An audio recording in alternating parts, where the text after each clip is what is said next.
बेटी के परिभाषा कि माई के दुलार बेटी, बाबूजी के प्यार बेटी,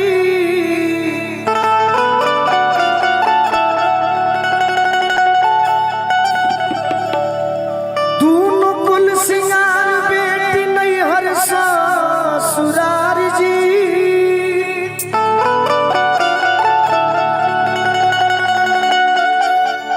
अंगन के बहार बेटी, रुन झुन दुआर बेटी, ले ली संहार को मौका बरियार जी।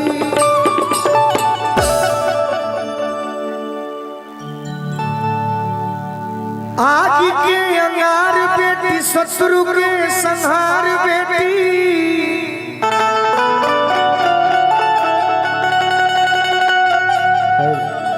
प्राण के आधार बेटी, शील संस्कार जी।